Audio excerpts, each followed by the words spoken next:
Formal nga ginabrihanhan Department of Trade and Industry DTI Eastern Samar, kaupod ang gobyerno probinsyal, ang MSME Week Creatives and Trade Expo 2026 sa New Capitol Building Lobby ha Borongan City han Hulyo 6. Kabahin inihan pagsalinurog han MSME Development Week nga nagtutuyo maparigon ang micro, small and medium enterprises MSMEs mapauswag ang lokal nga mga produkto ngan masuportaran ang nagtutubo nga creative industry ha probinsya. Iginbibida upat ka adlaw nga trade expo ang magkaiba-iba nga processed food nga non-food products nga ginhimuhan 57 MSMEs nga ginbubuligan han DTI Eastern Samar. Ang mga produkto gindarahan mga negosyo center technical support staff tikang ka 22 nga bungto nga nasa nga syudad han probinsya. Kabahin luwat han expo ang mga obra o creative arts han mga visual artist tikang Borongan City sugad nga pagkilala han ira talento ngan dayon nga pagsuporta ha creative industry han probinsya.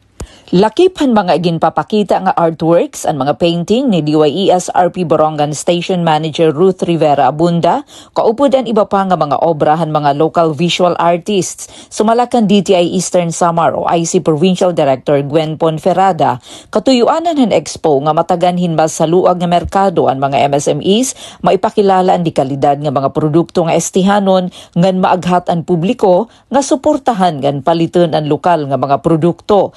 Gintagan doon luwat ni Ponferrada nga dirila pagdamuhan mga negosyo ang katuyanan han DTI kung yan pagbulig pagtukod hin mas madig-un, mas inobatibo ngan mas sustainable nga mga negosyo pinaagihan pagkaurusa. Haiya mensahe ginkilala ni Governor Ralph Vincent R.V. Ivardoni ang padayon nga pag-upgrade han kalidad han processed food, non-food products ngan mga obrahan lokal nga mga artista pinagyan suportahan DTI. Iyaliwat gin pasidunggan ang talentohan mga visual artist han Eastern Samar nga nagpapakitan ira mga obra ha expo. Gin pasalamatan liwat niya ang DTI tungod han padayon nga suportahin niya mga MSMEs nga nagresultahin mas di kalidad ngan mas inobatibo nga mga produkto. Igin sumatliwat ni Ivardoni nga naghatag ang gobyerno probinsyal in office space kon training area provincial capital nga magiging permanent nga negosyo center Eastern Samar. Samtang mensahe ni House Minority Leader Marcelino Libanan ngan Eastern Samar Lone District Representative Shin Gonzales nga ginpahayag ni Congressional District Officer Vivian Alvarez ginpasidunggan ang DTI tungod han pag-establishar han mga negosyo center ha kada lokal nga gobyerno ha probinsya. Naglalaom liwat hira nga madudugangan pa mga produkto nga estihanon nga mairehistro ha BIFAD. Ginsiguro liwat ang pagbulig han mga magbaralaod para han katumanan han ginihingyap nga processing equipment han mga MSMEs.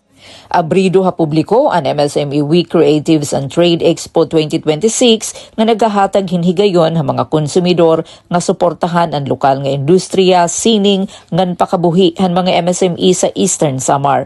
Ang MSME Development Week ginsisilibrar subay han Republic Act No. 9501 o adton Magna Carta for MSMEs. Kadungan han expo ang soft launching han Negosyo Center Eastern Samar kanan Franchise Connect diin magahatag hin impormasyon ang Philippine Franchise Association mahitungod han proseso ngan oportunidad ha franchising. Ha Hulyo 9 naman pagbubuhaton ha Provincial Capital Gym and The Beauty and the Best kon Barbers Institutions Salon Technicians Expo. Ang aktibidad ingintambungan gihapon ni Provincial Tourism Officer Dr. Neil Alejandro Pinarok erna ni Mayor Amado Candido, Negosyo Center Councilors and DTI, mga local artists, local media ug iba pa nga stakeholders. Para Bagong Pilipinas, Penelope Pumida, Radyo Pilipinas, Radyo Publiko, Borongan.